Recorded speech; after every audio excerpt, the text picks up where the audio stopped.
Call this meeting order of the Attleboro School Committee. Please rise. To the flag of the United States of America and to the republic for which it stands, one nation, under God, indivisible, with liberty and justice for all. Thank you. First, I'd like to observe a moment of silence for the victims of the Sandy Hook Elementary School tragedy.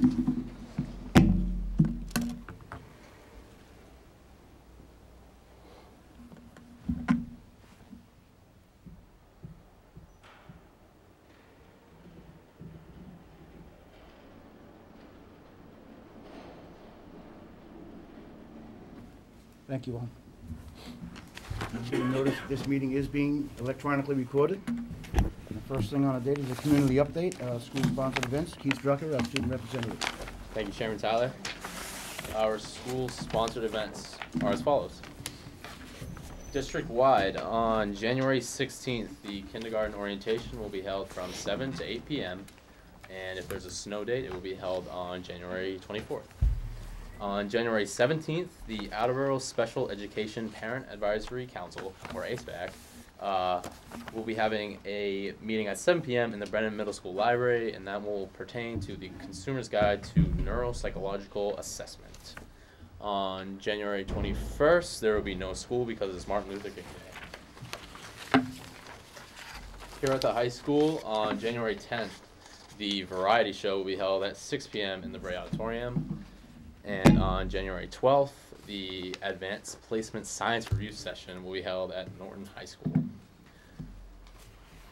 At the middle schools, at Brennan on January 8th, their PTO meeting will be held at 6:30 p.m. On January 11th at Brennan, the Grade 8 High School Transition presentation will be held at 10 a.m. And finally, on January 18th at Brennan, the DARE graduation will be held at 9 a.m. At Coelho on January 9th, their PTO meeting will be held at 6:30 p.m. On January 17th, their school council meeting will be held at 3:45. And on January 25th, the Coelho's DARE graduation will be held at 9 a.m. At Wamsutta on January 9th, their PTO meeting will be held at 6:30 p.m. And January 14th at Wamsutta, their school council meeting will be held at 5:30 p.m. At the elementary schools, at Hill Roberts on January 15th, their PTO meeting will be held at 7 p.m. in the library. And on January 23rd at Hill Roberts, their school council meeting will be held at 5 p.m. in the library. At Hyman Fine on January 23rd, their PTO meeting will be held at 6:30 p.m. in the library. At Studley on January 10th, their school council meeting will be held at 5:30 p.m. And also on January 10th at Studley, their PTO meeting will be held at 6:30 p.m. At Thatcher and ELC, on January 8th, their school council meeting will be held at 6:15 p.m. in the principal's conference room. Also on January 8th, at Thatcher and ELC, their PTO meeting will be held at 7 p.m. in the cafeteria. And on January 16th, the Math Parent Support Night will be held from 6:30 to 7:15 p.m. in the cafeteria, and that's for adults only. Finally, at Willett, on January 10th, their PTO meeting will be held at 7 p.m. in the library. And on January 25th, Willett's PTO reading night for grades K and 1 will be held from 6 to 7:30 p.m. in the gym. That's all. Thank you. You're welcome. Okay, moving on to open forum. This is the start of a new year. I'm going to read the guidelines in full. This is a time when members of the public may address the school committee. Open forum is not a time for the committee members to engage in dialogue with members of the public. Guidelines for open forum are available to you at the podium. Please know that we are interested in what you have to say, but we cannot respond without background information on your issue. Please come forward to the podium and state your name and address. All remarks will be addressed to the school committee through the chairperson of the meeting. School committee members may ask clarifying questions through the chairperson. The committee will not hear personal complaints of school personnel nor against any member of the school community. The chairman may establish a time limit for each speaker according to policy. For larger audiences, the chairperson may request that a spokesperson for the group be recognized. Written comments on an issue or concerns that will take longer than 3 minutes may be presented to the committee before or after the meeting for the committee members' review and consideration at an appropriate time. The administration may respond with factual information if appropriate. Does anybody like to speak to open forum? Please step to the podium and state your name and address for the record, please.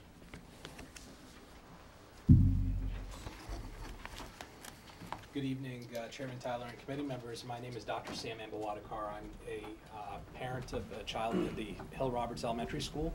My address is 9 Tennant Way in Attleboro. And my wife could not be here tonight, but I'm speaking for both of us.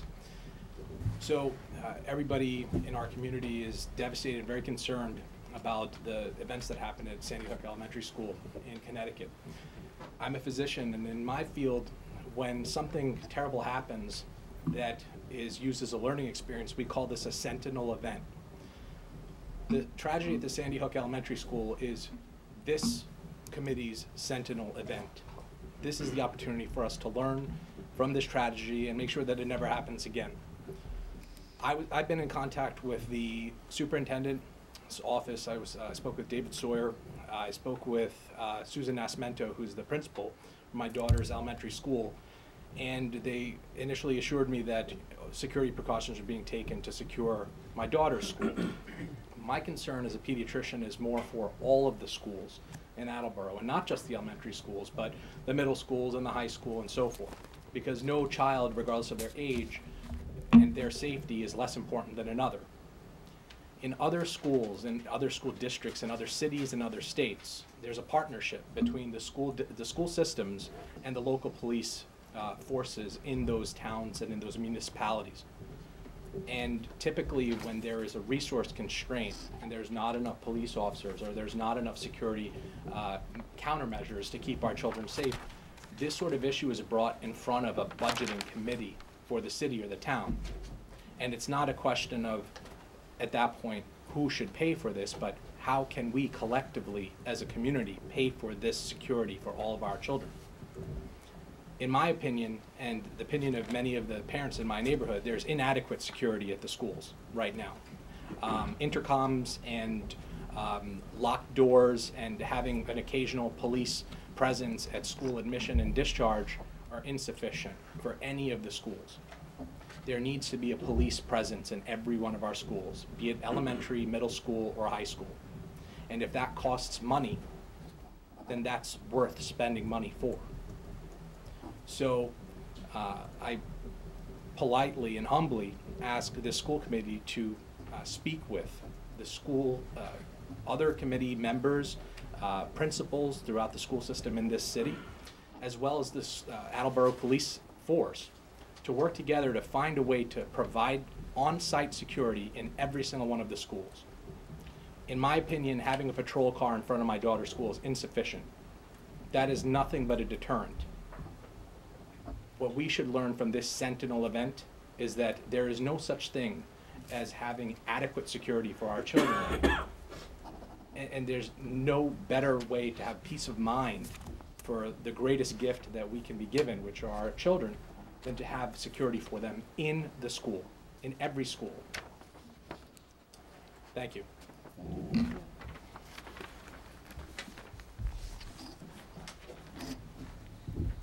Anyone else wishing to speak?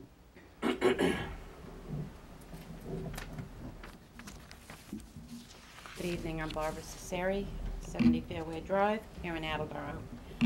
In addition to being a city resident, I am a faculty member at Attleboro High School in the special ed department.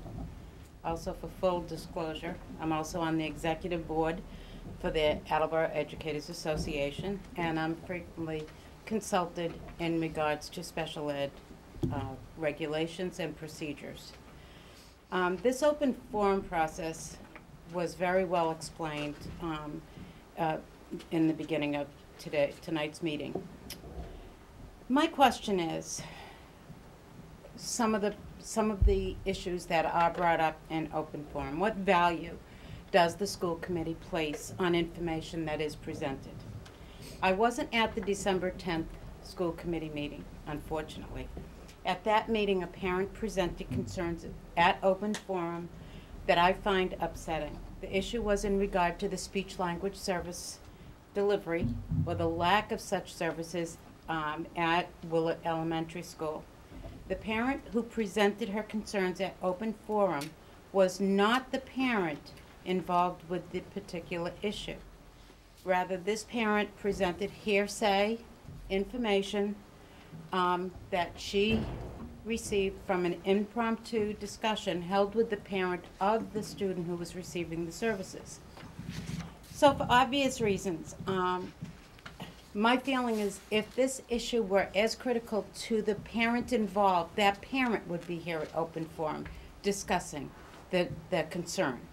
In fact, I do know that that issue was taken care of at Willett Elementary. In a perfect world, the school committee would certainly direct administration to hire all the service providers that it needs. It's not a perfect world, and we've had a lot of budget constraints the last several years.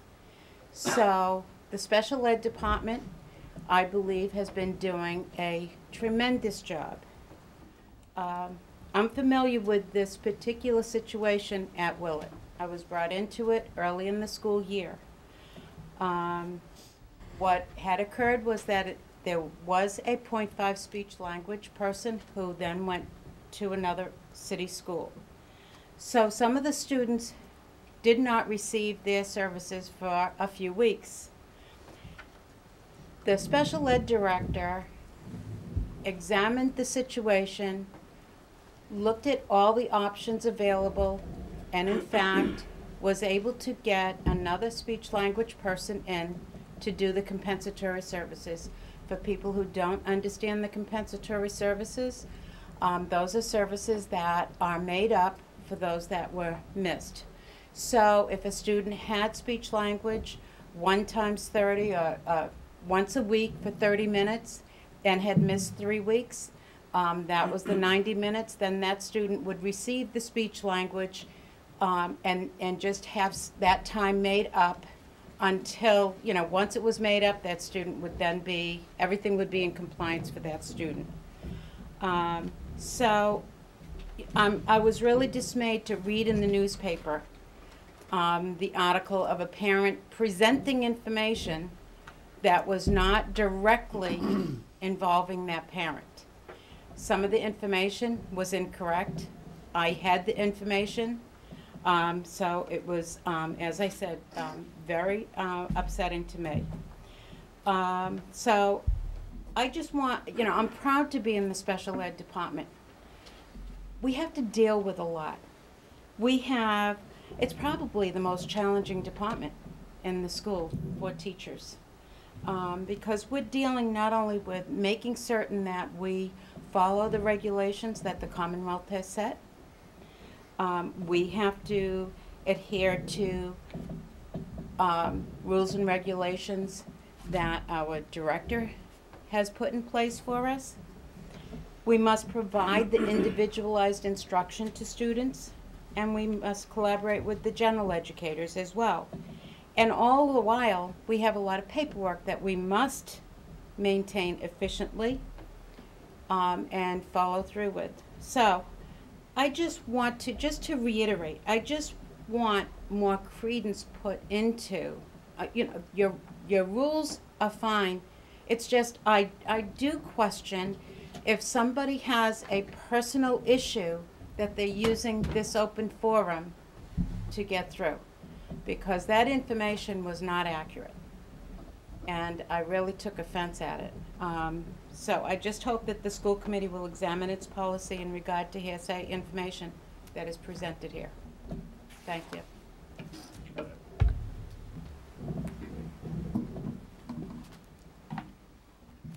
Is there anyone else who'd like to speak at open forum? Okay. Thank you both. Next item on our agenda is the approval of the minutes from the December 13th school committee meeting. So moved. Discussion? All those in favor? Aye. Opposed? Abstained? Motion passes. Okay, consent agenda. We have a motion to vote to accept the donation in the amount of $1,217.45 from LaPrade Studio to be deposited into the gifts donation line for Willett Elementary School. So moved. Discussion? All those in favor? Aye. Opposed? Abstained? Motion passes. We have a motion to vote to accept the donation in the amount of $1,728.41 from LaPrade Studio to be deposited into the gifts donation line for Thatcher Elementary School. So moved. Discussion? All those in favor? Aye. Opposed? Abstained? Motion passes. We have a motion to vote to accept the donation in the amount of $245 from the New York Foundation donor Jennifer Stromfers, I hope I got that right, to be deposited into the gift donation line for Thatcher Elementary School. So moved. Discussion? All those in favor? Aye. Opposed? Abstained? Motion passes. We have a motion to vote to accept the donation in the amount of $1,970.32 from LaPrade Studios to be deposited in the gifts donations line at Hill Roberts Elementary School. So moved. Discussion? All those in favor? Aye. Opposed? Abstained? Motion passes. We have a motion to vote to accept the donation in the amount of $2,018.61 from LaPrade Studio to be deposited in the gift donation line for Coelho Middle School. So moved. Discussion? All those in favor? Aye. Opposed? Abstained? Motion passes. We have a motion to vote to accept the donation in the amount of $962 from the Feinstein Foundation to be deposited in the gifts donation line for the Studley Elementary School. So moved. Discussion? All those in favor? Aye. Opposed? Abstained? Motion passes. Okay, moving on to new business. We have Superintendent's Appointments, Dr. Durkin. Thank you, Mr. Chairman. 3 appointments tonight are administrators that are known to you and to the community. They have been in front of you before. Before I make these appointments, I'd like to go through briefly the process I used, which I had explained earlier to the committee, in terms of gathering information about their work when they served in the interim position.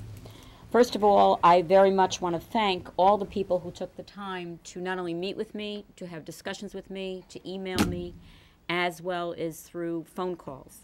I had meetings with parents in each school. I met with staff for available open time, sometimes as long as 2 hours, in which I was available for staff members to come and talk with me candidly, individually, about the transition in leaderships. I did a Connect Ed to families to email and call me and regarding the transition, and many dozens of people took advantage of that. I also, with the help of Keith Drucker and Ms. Hickox, was able to meet with a cross-section of students, of about 30 students at the high school, and he and I facilitated a discussion in the mini-aud regarding Mr. Runey's leadership.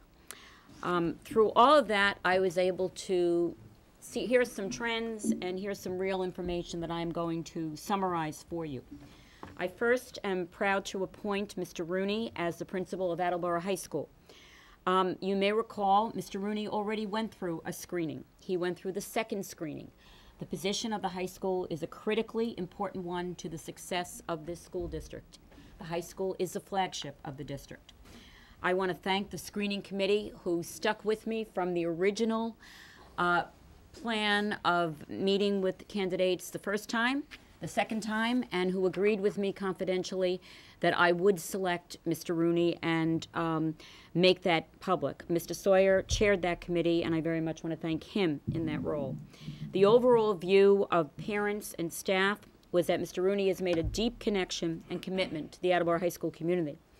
That he is, quote, as one teacher said, learning our world while still leading us to high expectations. He is the person to take us to the next level.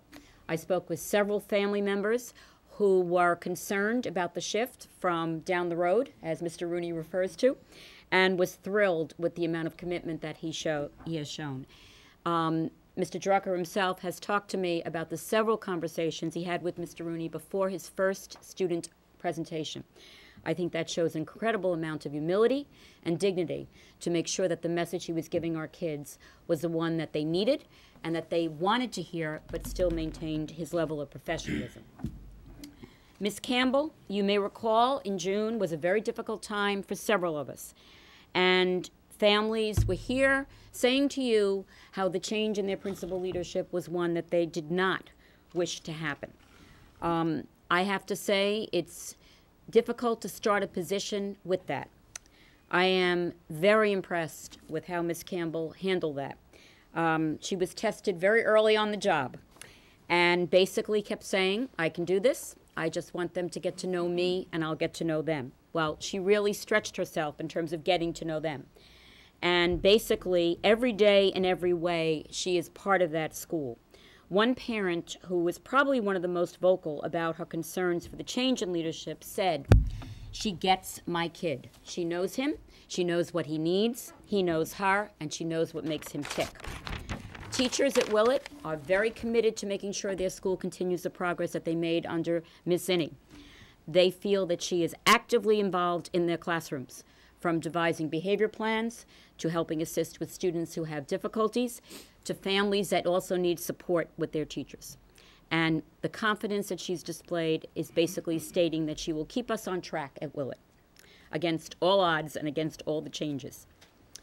Mr. Bryant, as the assistant principal of Brennan Middle School, generally, he deals with families who are really not happy to hear from him, with all due respect. And when he does that, he usually has to work with families about making a wrong choice or about a student who misbehaved. I heard from several parents who took the time, who were not happy hearing from Mr. Bryant, but who said to me that when he calls or when they met with him, they felt they were listened to and he very much cared about their children and built relationships with them to prevent further infractions. I think that's a real testimony as to who Glenn Bryant is, and in terms of making sure that every parent and every child feels safe in that building and knows they can go to him with a problem. I very much want to thank all the people who took the time to call me, speak with me at all three schools. I treated it very seriously, and I appreciated the range of feedback that I received. I'm very pleased to present these three administrators to you. I thank them for staying the course in the interim status for the benefit of the kids of this and families we serve, and I know that will continue. Thank you very much. Mr. Runey, Ms. Campbell, Mr.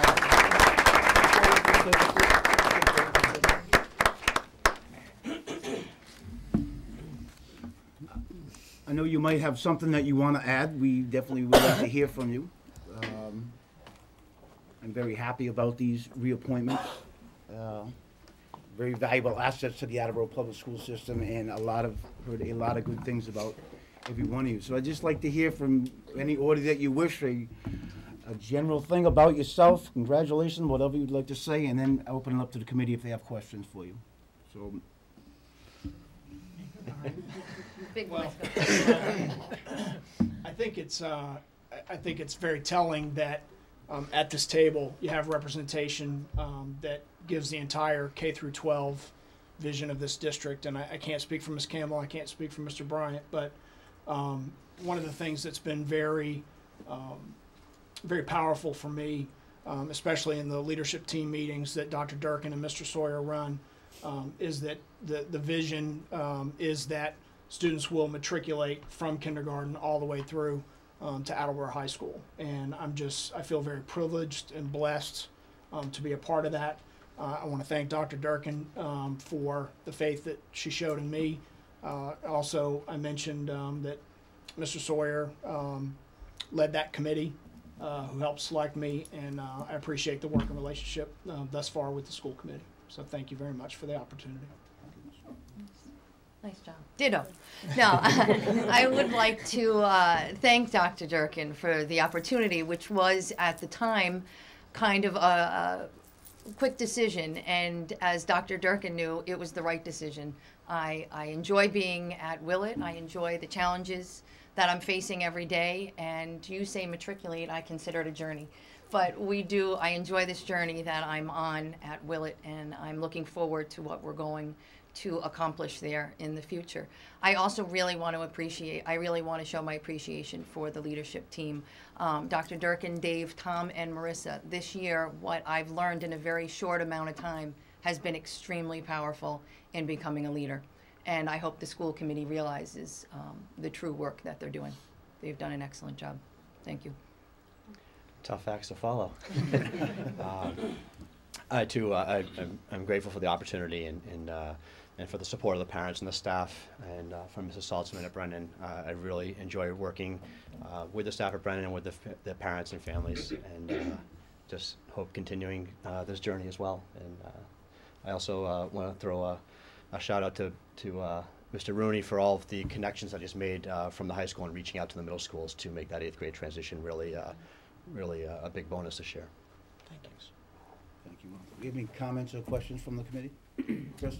Yeah, I just wanted to say thank you to Kate particularly. The Willett parents I spoke with over the course of the last semester have been very positive about your energy and your dedication to Willett.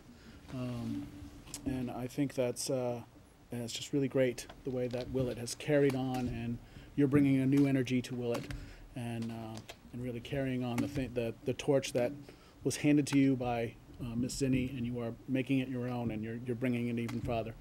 And I'm really grateful to that, because my son is going to be there very soon, and I hope you're still there when he gets there. Thank you very much. Thank you, Mr. O'Neill. Bill? I just want to personally congratulate all three of you, and I appreciate you stepping forward and making the commitment to the Attleboro school system that you're making tonight, and look forward to working with you all in the future. And it's been great working with you this past year on different projects and the rest of it. So great, good luck, and whatever we can do to help, let us know. Thank you. Dave? First, to the superintendent, I think, Dr. Durkin, you would agree that one of the most important contributions a superintendent can make to a school district is to build a strong leadership team. And this goes for the three individuals at the table and also those in the gallery. I think the quality of the leadership team that you've built speaks for itself, and the community is grateful to you for that. I'm going to comment briefly on all three appointees, and I'll do my best to keep it brief. First to Mr. Runey. Dr. Durkin used the example that she met with a student group and they talked about, she talked about their support and their views on your tenure so far as the principal. An Attleboro resident who served as an administrator at another high school, where a friend of mine was a student, I asked him once, what did you think of that individual as a principal? And he said, well, I didn't really like him. And I said, why? And he said, well, I was 16 and he was the principal. And I said, well, that's a very rational reason. I think that the example that Dr. Durkin uses speaks to the broad level of support that you've built in the short time that you've been the leader of our flagship school. And we are tremendously grateful to you for that. And as always with these appointments, it's not just about the work that you've done or how you put yourself in a position to get such an important job, but for the hopes that we have for the work going forward. And you certainly have our confidence with regard to that. Ms. Campbell, the grace and temperament that you have demonstrated as the leader of Willett from the day Dr. Durkin announced your initial appointment has been outstanding.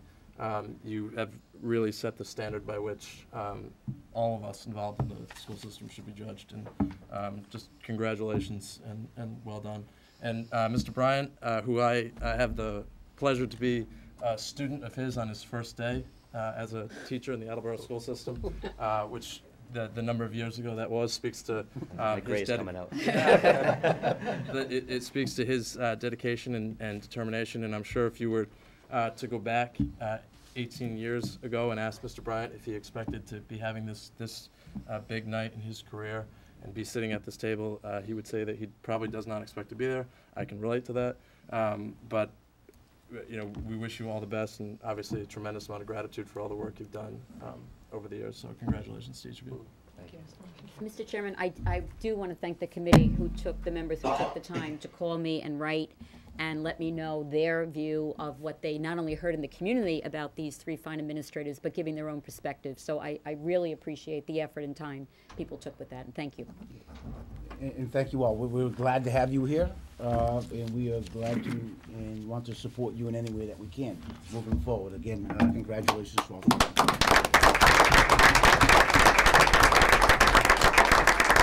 Thank you.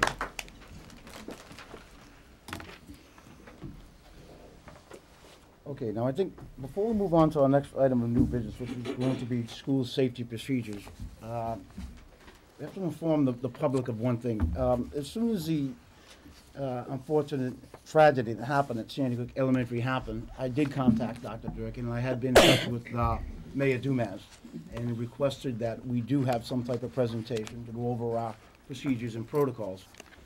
Dr. Durkin and her administrative team are ready to do so tonight. The mayor requested a little bit more time on the fire and police side. They will be making their presentation to this full committee at our next meeting on the 28th. I think we all need to realize just one thing during this presentation. The school has certain responsibilities when it comes to safety.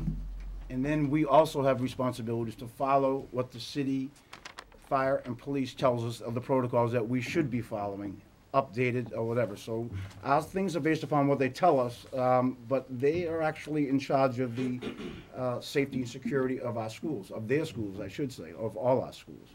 So again, the administration will be given theirs tonight, and on the 28th, the city side will be here from the fire, police, and Mayor Dumas himself to give their presentation to the public on this safety procedures of the school. So moving forward, Dr. Durkin, if you would start us off. Yes, thank you very much, Mr. Tyler.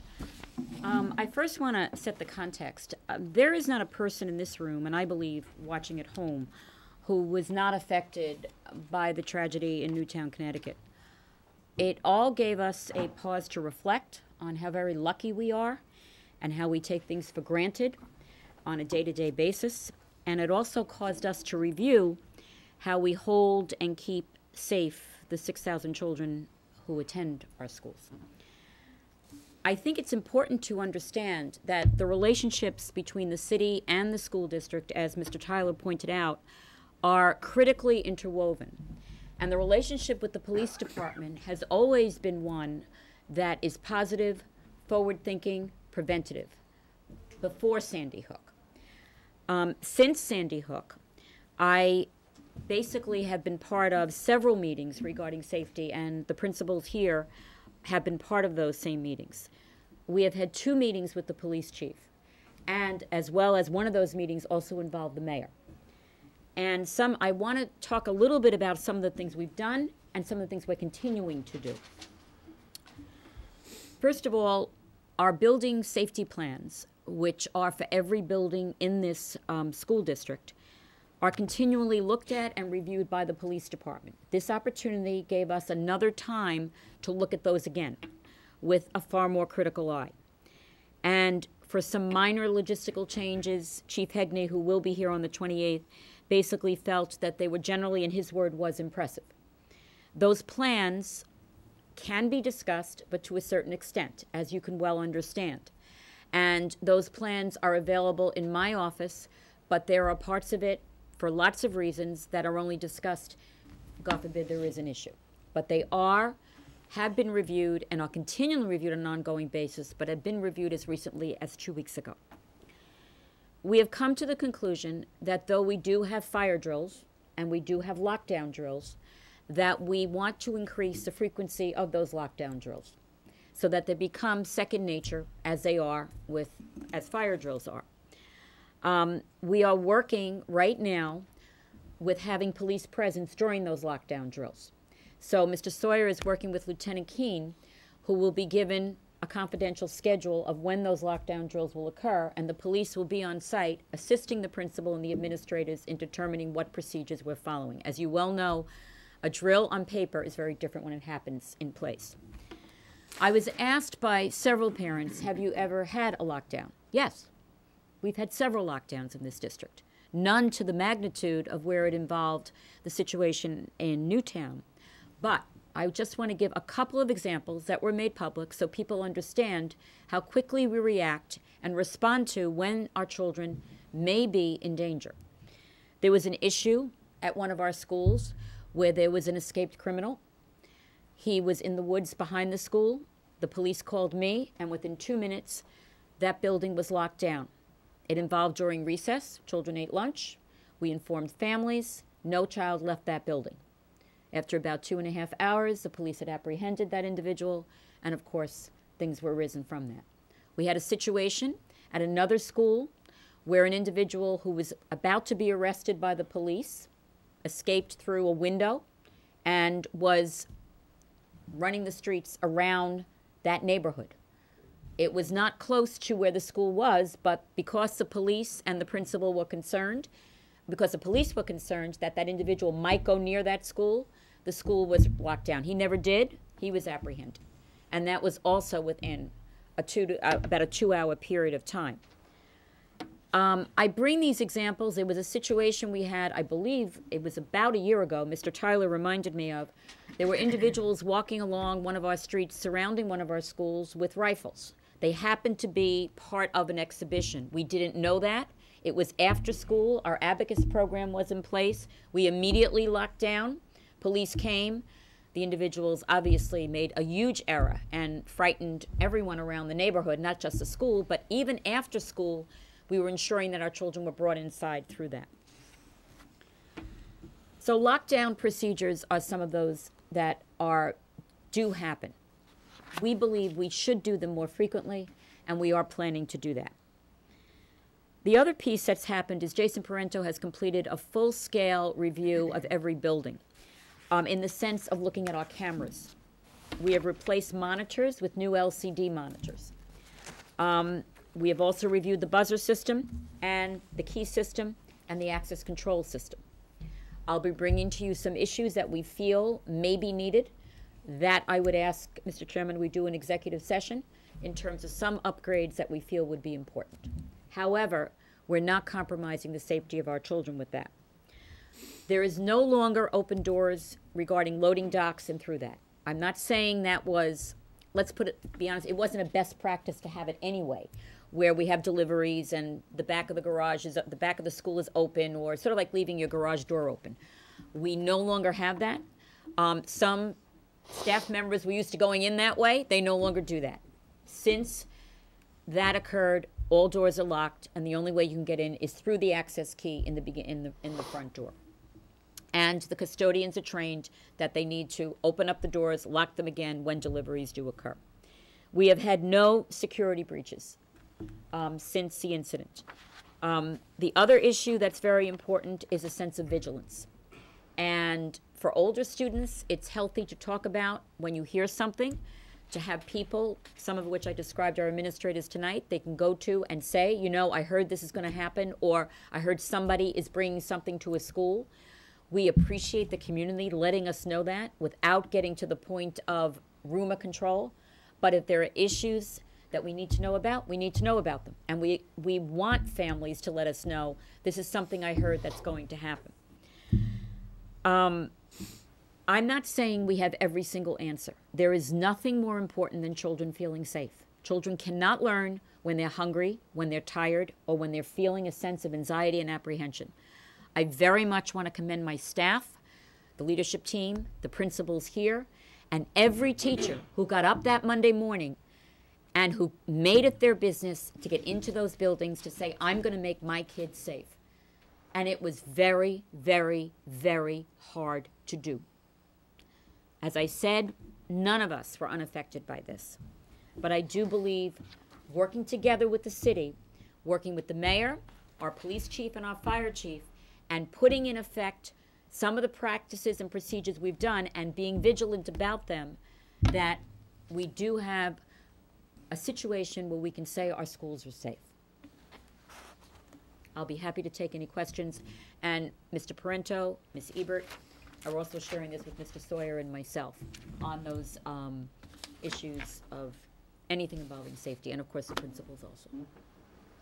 I think just a comment first, just to touch on what you said. I mean, the public does need to know there's some procedures or protocols that the public will never know that's done. As much as we'd like to tell everybody what we do every step of the way, for every person that would take that to ease their mind about their children and the safety of our schools, there's somebody out there that would use that in a way to try to break that.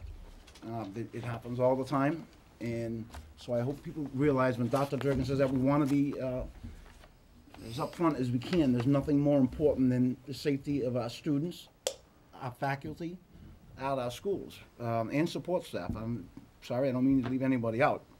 But again, there is things that are done that the public will never know about, and there's good reason behind that. So I just don't want anybody to think that Dr. Durkin or anybody was trying to hide things from somebody. There's reason and rationale behind doing so. So I know we had a question from, I think it was Dave.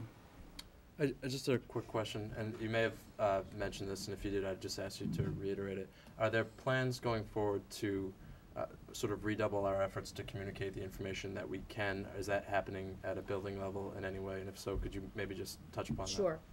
With the PTO meetings and the school council meetings, the principals obviously have put school safety on that agenda to discuss as much as we can in terms of that. But when I say, there's only small parts that we can't divulge. Sure. So for example, now that I've said publicly we're going to be doing more lockdown drills, those are not premeditated. The only one who knows that is the principal and the police. But at the same time, we will let families know, so when a child comes home and says, oh, we did a lockdown, they can at least have a sense of anxiety and what to ask that parent or what to ask that child. You know, what occurred, what did you do? Children feel a better sense of safety and control when they can verbalize something and they know who they can go to when there is an issue. So yes, in answer to your question, Mr. Murphy, principals are making that information. The other thing is, I do want to thank families who did call and who generally started by saying, you know, I know everything's okay, but can you tell me what if? And the administrators told me when speaking to the parents, a parent would say, gee, I feel much better now, thank you. So if you have questions and concerns, don't sit on it. Don't let your anxiety come out with your child and create yourself getting more upset. Do speak with the administrators, and we're going to try our very best to get you the answers you want, but to give you a level of assurance with that. I know there have been issues. I'm going to be very candid about the lack of walls at Hill, Roberts, and Hyman Fine. I did speak to Mr. Tyler about that.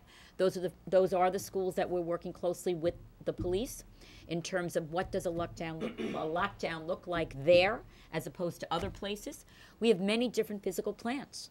And we have to really, that's why the safety plans and what it happens there are different in each place. We also have buildings that have huge scale.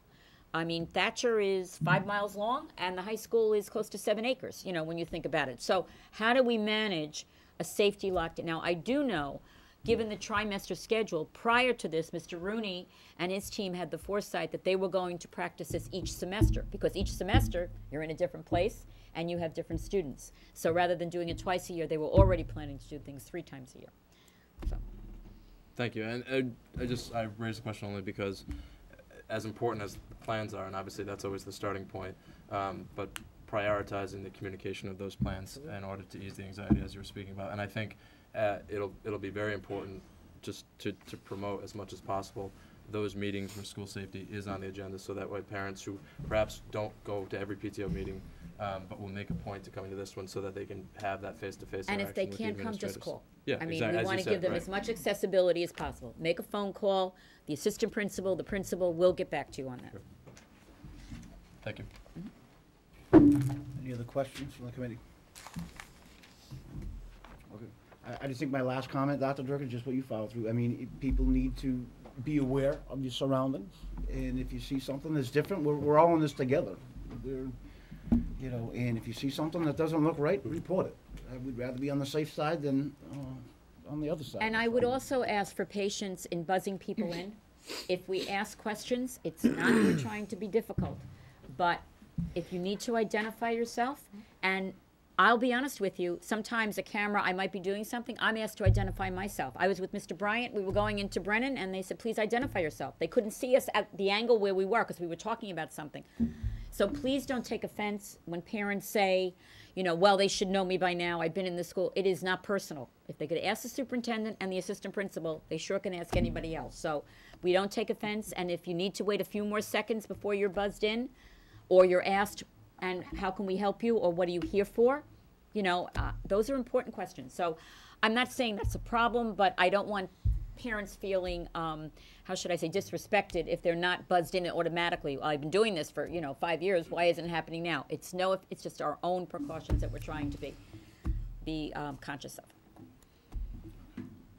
Thank you, Dr. Durkin, and thank all the administrators. Okay, moving on to professional development update, Dave Sawyer. Okay, we had our 2 full-day professional development days on December 20th and 21st. It was quite an exciting 2 days. We offered just over 75 different workshops over the 2 days. The 2 days are broken up into 4 sessions, 3-hour sessions, 2 3-hour sessions each day. Most of the workshops are offered as a 3-hour offering, but some workshops were a full-day workshop, like we had a national speaker for math standards come in and do a full day of one of the days. And some things are a full 2-day training where people can come in and get a full 12 hours in an area like restraint training. So this is a really important time for us. We get a lot of important work done during these PD days. We take care of some mandatory trainings that are required by the state for some of our programs. We did a lot of curriculum development, especially with regards to the new frameworks, where we're making changes to the curriculum to reflect those new frameworks. We did some important work on the evaluation system. We looked at some technology issues around, bringing more technology into our instructional practices. And I'm excited to say we also had a real exciting partnership with Sensata, where the middle school science teachers went to Sensata and were trained in engineering, which is part of the new science frameworks that are being developed. And they're very concerned about their own expertise in that area. And so it was really great for Sensata to help us and to provide a really meaningful experience for them so that they could bring exciting and meaningful engineering lessons into the science curriculum for middle school. I don't know if you wanted to add anything. No, except I think it was a great day of energy.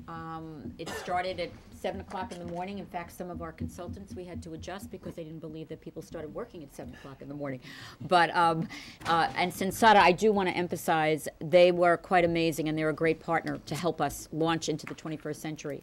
So I do want to thank the teachers who gave their all, and all the people who prepared it. It is the analogy, Mr. Sawyer particularly, it's sort of like 3 weddings in one place, but it went very well for all of our 450 staff members, so thank you. I think, Dave, just quick question. Sure. PD 1306.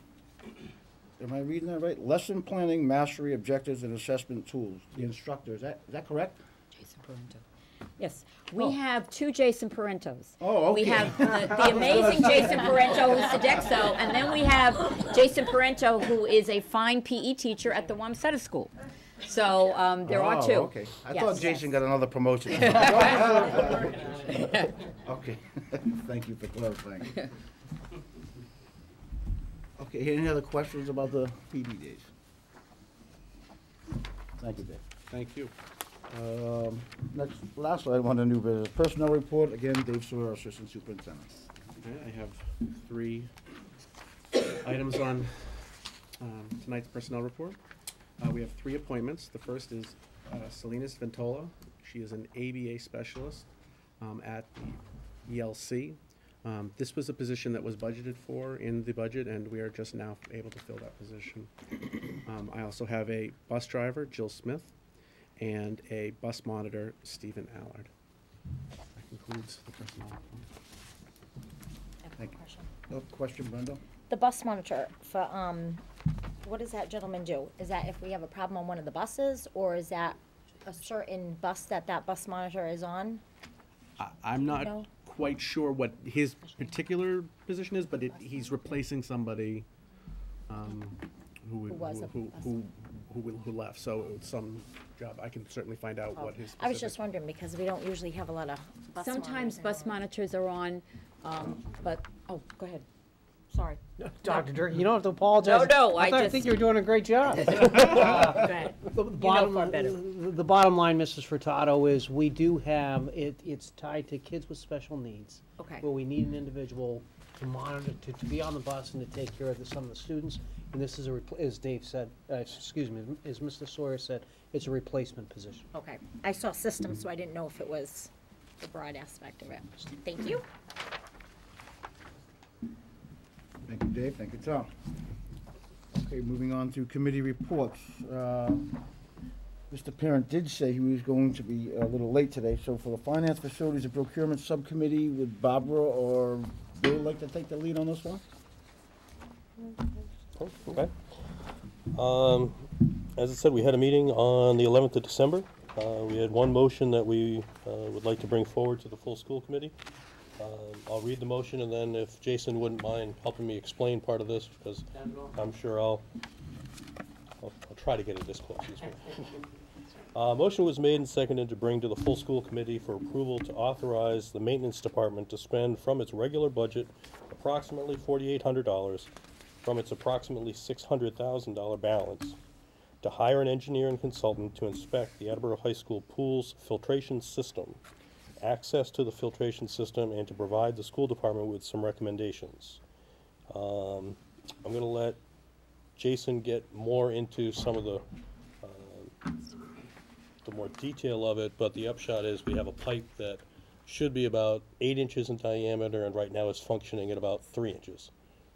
So that's a problem. I can't see it.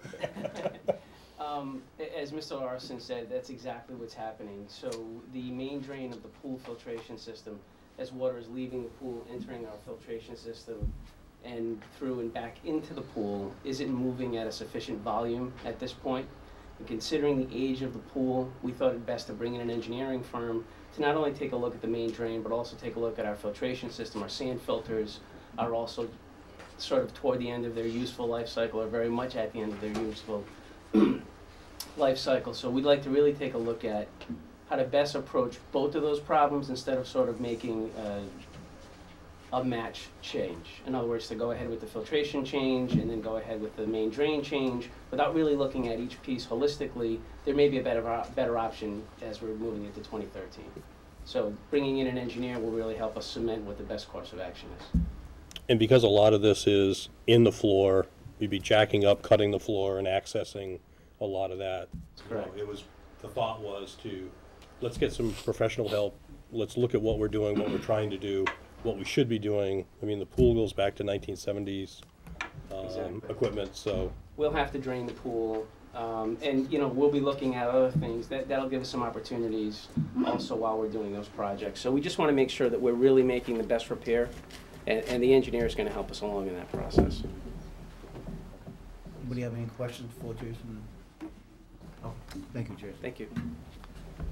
Okay, so we have a motion on the floor. We have a second. Second.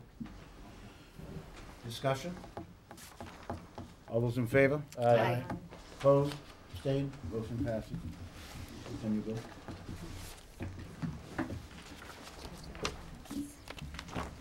Let's see. Looks like we have 4 warrants to bring forward. I have to thank Ken for that.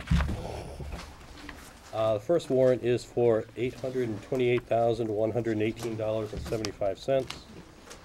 Special funds, $2557.49. Federal and state grants, $3927.30. Total revolving fund, $34,612.21.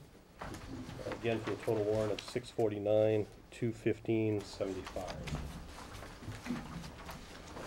Second warrant for $237,935.73. Special funds, $26,090. Total federal and state grants, $5,088.17. Total revolving fund, $41,363.72. for again of a total warrant of $310,477.62. The next one, we have a warrant 63,779.74. We have federal and state grants 12,398.97. Revolving funds 14,889.18 for a total warrant of $91,067.89. And the last warrant for the budget 229,408.33. Special funds $270. Total state and federal grants $78.10. Total revolving fund $26,830.21 for a total warrant of $256,586.64. And it looks like Mr. Parent has a meeting scheduled 16th at 7 o'clock. Thank you, Bill. Moving on to Curriculum and Instruction Subcommittee, Mr. O'Neill. Thank you, Mr. Chairman. Our next meeting will be held in this room tomorrow at 6:30. And that basically concludes my report for this week. Thank you, Chris. Moving on to Policy Subcommittee, Mr. Furtado. Nothing to report at this time, Mr. Chairman. We have the next policy meeting held in this room on next Monday, January 14th at 7 p.m. That concludes our report. Thank you. Again, I'd like to have a moment of silence. I didn't want to merge these two. Recently, Mr. William Romanecki, the husband of school committee member Jackie Romanecki, passed away. And also Matthew Gould, the husband of the city auditor Deb Gould. So if we hold a moment of silence.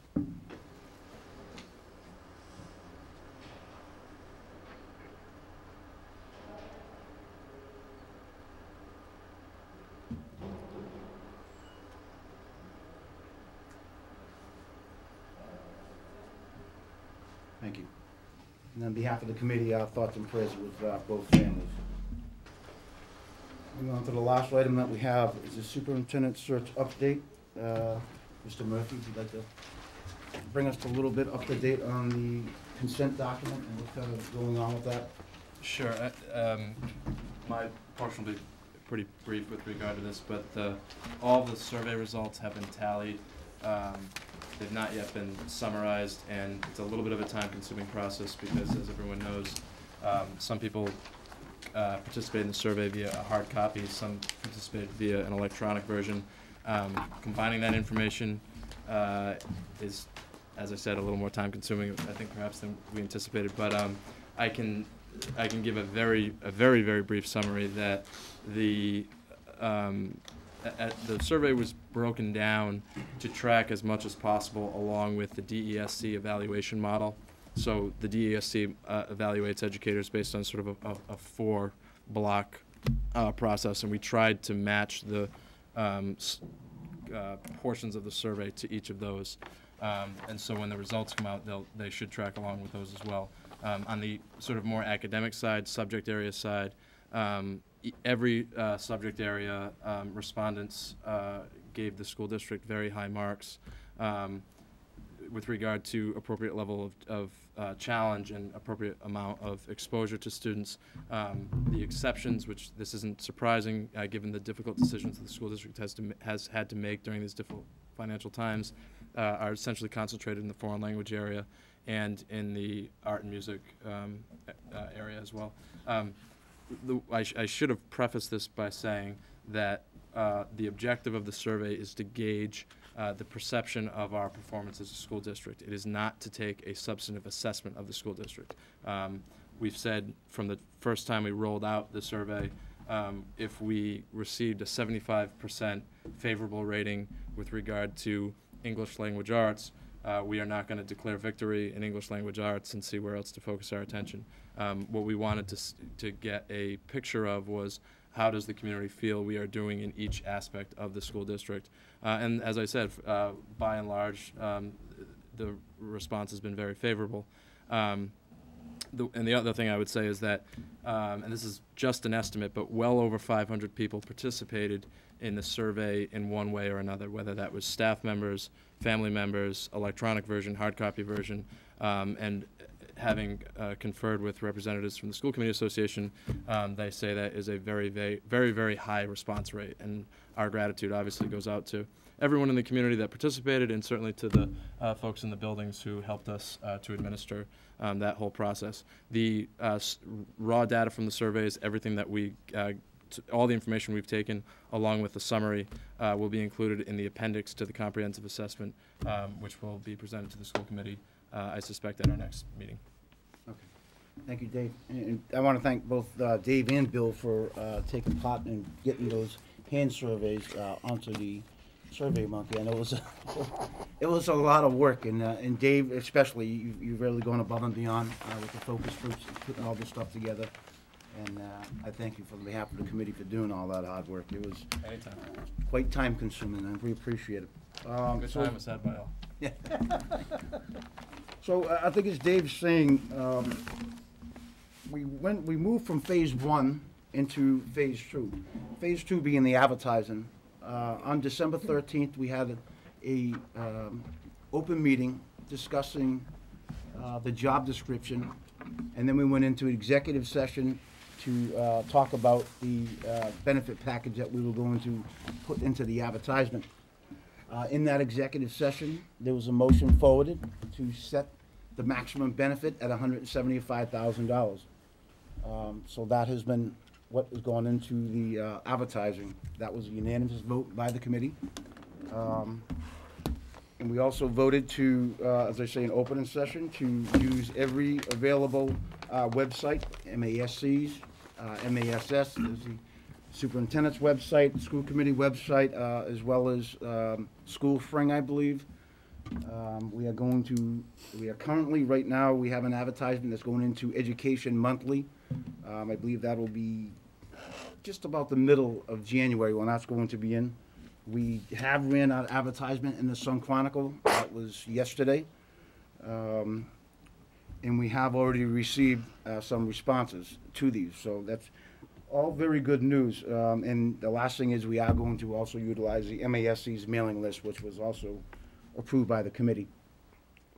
So that being phase 3 of it, phase 2. Phase 3 would be an ad hoc committee that is going to determine what finalists come before the school committee. I think as we're all aware, the school committee will make the final decision on who's going to be the next superintendent of the schools. And using that and actually being able to participate in some of these focus groups, I really like the input of the community and what they had to offer. This is their community as well as all of ours. So I've made a decision that is mine to make as a chairperson by policy that all 9 members of that committee will be from the school or the community base. There will be no school committee members serving on that. The job of this committee will be to forward a minimum of 5 finalists to the school committee, which then we will do the interviewing process with them and pick from that next superintendent of the schools. So again, I just gave that list of those 9 individuals. There was quite a few individuals who volunteered, emailed me, called me, that wanted to partake in the screening committee. Obviously, we couldn't have everybody. I think the makeup of this committee is one that I'm very proud of, one that kind of makes me look on myself and say sometimes, what am I doing sitting here, the vast experience that these people have and bring it to the table. Since I just provided that list to the committee yesterday, I figured it would be prudent to name those members at our next meeting, which will be on the 28th. I will be informing the public who those members of that special ad hoc screening committee are. So again, it's just I need the committee to see it, to contact me, have our discussions as the way it's supposed to be, and I will be releasing those names to the public on the 28th of the members of that screening group. So with that, I believe we have nothing else on the table, so I have a motion to adjourn. Motion to adjourn, second. All those in favor? Aye. Aye.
Well, that was so nice of you to stop.